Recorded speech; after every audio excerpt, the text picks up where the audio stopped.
ሰላም ጤና ይስጥልኝ እንደምንቆያችሁ ውድ ተከታታዮቻችን ይህ የንጋት ቲዩብ ቻናላችን ነው። የሰዓቱን ዋና መረጃዎችን በማስቀደም እንጀምራለን።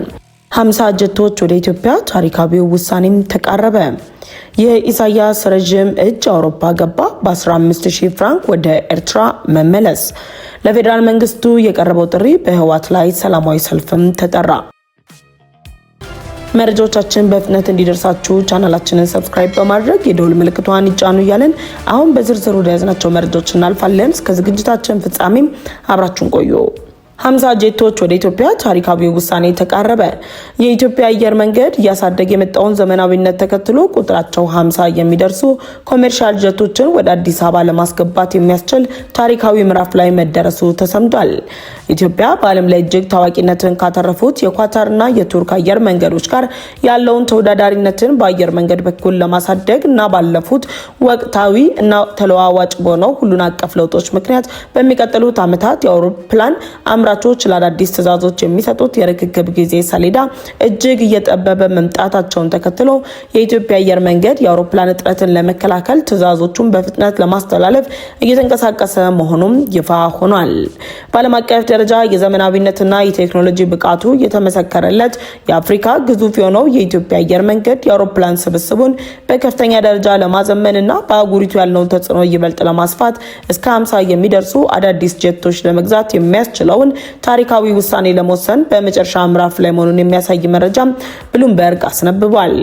ኢትዮጵያ ገና ከጅምሩ ጀምሮ በአቪዬሽን ዘርፍ ላይ የገነባቸውን ገናናነት በማሳደግ የኢትዮጵያ አየር መንገድ በአፍሪካ ለሚገኙ አየር መንገዶች በሙሉ የፊት መሪ በመሆን ተሞክሮን እያጋራ ባለበት በዚህ ወቅት 50 አዳዲስ ጀቶችን ገዝቶ ለማስገባት የተጀመረው እንቅስቃሴ በአየር መንገዱ ታሪክ አዲስ ምዕራፍ እንደሚከፍትም እየተነገረ ይገኛል።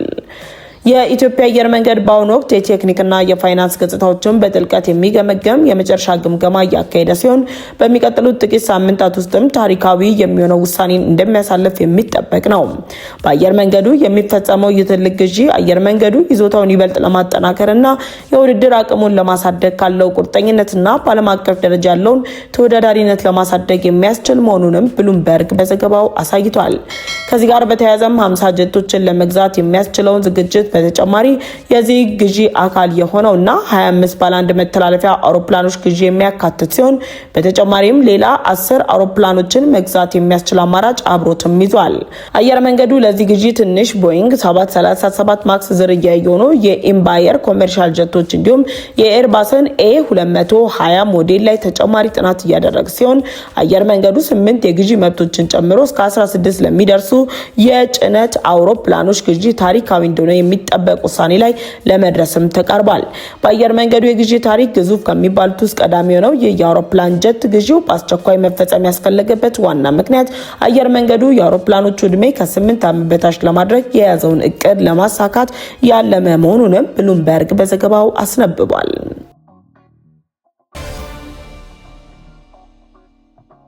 የኢሳያስ ረጅም እጅ አውሮፓ ገባ። በ15000 ፍራንክ ወደ ኤርትራ መመለስ። በኤርትራ ያለውን አምባገነናዊ ስርዓት በመሸሽ በተለያዩ መንገድ ከሀገር ወጥተው አውሮፓ መቀመጫቸውን ያደረጉ ኤርትራውያን ወደ ሀገራቸው ለመመለስ የኤርትራው ፕሬዝዳንት ኢሳያስ አፈወርቂ ረጅም እጃቸው አውሮፓ መግባቱ ተሰምቷል። የኤርትራ መንግስት የኢኮኖሚ መሰረት ተደርጎ ከሚቀመጡ ምንጮች መካከል በቀዳሚነት የሚቀመጡ በአውሮፓ የሚገኙ አዲስ የሚገቡ የተለያዩ ስደተኞችና ነባር ስደተኞች ሲሆኑ የኤርትራ መንግስት አሁን ላይ አዲስ ወደ ስዊዘርላንድ የሚገቡ ስደተኞች ወደ ሀገራቸው ለመመለስ የሚያስችል አዲስ ስርዓት መዘርጋቱን የሚያሳይ በስዊዘርላንድ የኤርትራ የክብር ካውንስል የሆኑት ቶኒ ሎከር አዲስ በጻፉት አስተያየት የኢሳያስ እጅ ርዝማኔ ላይ እቅድ ማውጣታቸውንም አሳይቷል። በአውሮፓ ምድር ከፍተኛ የስደተኞች ቁጥር የሚይዙት ኤርትራውያን ወደ ሀገራቸው እንዲመለሱ ለማድረግ በስዊዘርላንድ የኤርትራ የክብር ቆንስላ የሆኑት ዶክተር ቶኒ ሎከር አዲስ የማበረታቻ ሀሳብ ማቅረባቸው ነው የተነገረው።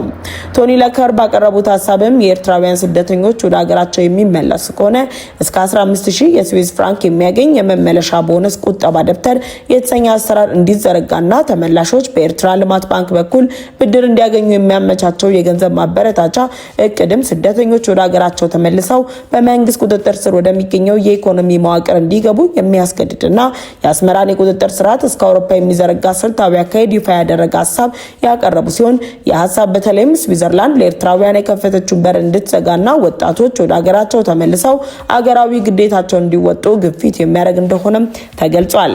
የኤርትራ መንግስት በአፍሪካ ቀንድ ያለው ውጥረት መጨመርና የኢትዮጵያ ሁለንተናዊ ጥንካሬን ለመቋቋም እያደረገ ባለው የጦር ዝግጅት ስደተኞቹ ወደ ሀገራቸው በማስገባት የኤርትራን ወታደራዊ ኃይልን እንዲቀላቀሉ ለማድረግ ያለመ እንደሆነም ተገምቷል። የአስመራ መንግስት በዲፕሎማሲያዊ መንገድና በደጋፊዎቹ አማካኝነት በአውሮፓ የፖሊሲ አቅጣጫዎች ላይ ተጽዕኖ ለመፍጠርና የስደተኞችን ጉዳይ ወደ ራሱ ፍላጎት ለማዞር የሚያደርገውን ስልታዊ እንቅስቃሴ አካል ተደርጎ የሚወሰደው ይህ እቅድ በኤርትራውያን ዘንድ ተቀባይነት የማግኘት እድሉ እጅግ ጠባብ ሊሆን እንደሚችልም ይገመታል።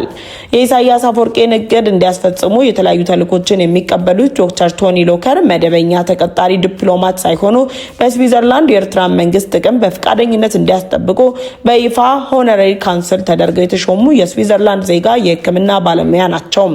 ገና ኤርትራ ነጻ ከመውጣቷ በፊት ጀምሮ በተደጋጋሚ ወደ ሀገሪቱ በመመላለስ በሕክምና በልማት ስራዎች ላይ ሲሳተፉ የቆዩ ሲሆን ከፕሬዚዳንት ኢሳያስ አፈወርቂ ከከፍተኛ የኤርትራ መንግስት ባለስልጣናት ጋር የጠበቀ የግል ግንኙነት ታማኝነት ያላቸው እኚህ ግለሰብ ያመጡት እቅድ በኤርትራ ባለስልጣናት ተቀባይነት የሚያገኝ ቢሆንም የኤርትራ ስደተኞች ግን አምባገነናዊ በሆነ የመንግስት ስርዓት የመመለስ ፍላጎት እንደሌላቸውም ሲገልጹም ቆይተዋል። የአስመራውን የፖለቲካ ፍላጎት በይፋ የሚያስተጋቡት ቶኒ ሎከር ያቀረቡት አዲስ ሀሳብ በስዊዘርላንድ ውስጥ በግልጽ የኤርትራ መንግስት ደጋፊነታቸውን የአስመራውን አስተዳደር እጅ አውሮፓ ውስጥ ያለውን ተጽዕኖ ተጨባጭነት ያሳየ መሆኑንም አስተያየት ሰጪዎች እየገለጹ ይገኛሉ።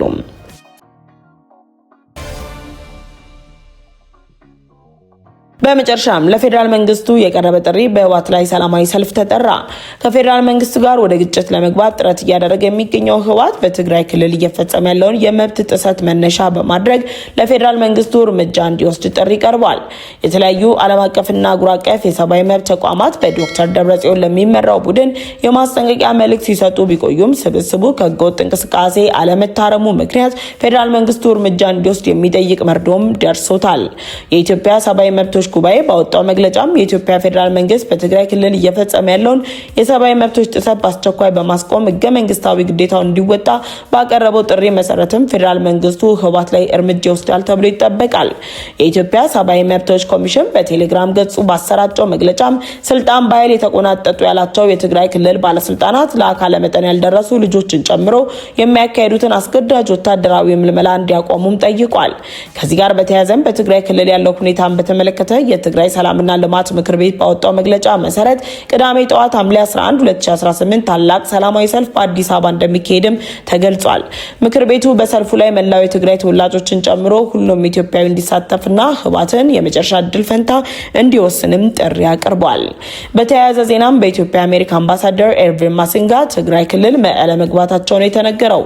በህወሓት አመራሮች አቀባበል የተደረገላቸው አምባሳደሩ ቀጠናዊ የጸጥታና ሰላም፣ ሰብአዊ እርዳታ እንዲሁም ሌሎች ጉዳዮች ላይ ይመክራሉ ተብሎም ይጠበቃል።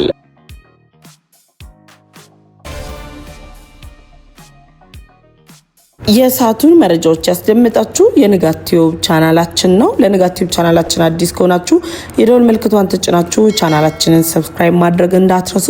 ቻናላችንን ሰብስክራይብ አድርጋችሁ ቤተሰብ ከሆናችሁ ላይክ እና ሼር በማድረግ ለወዳጅ ዘመዶቻችሁ አጋሩ። በቀጣይ በሌሎች ዝግጅቶች ተመልሰን እንመጣለን። እስከዛው ቸር ቆዩ።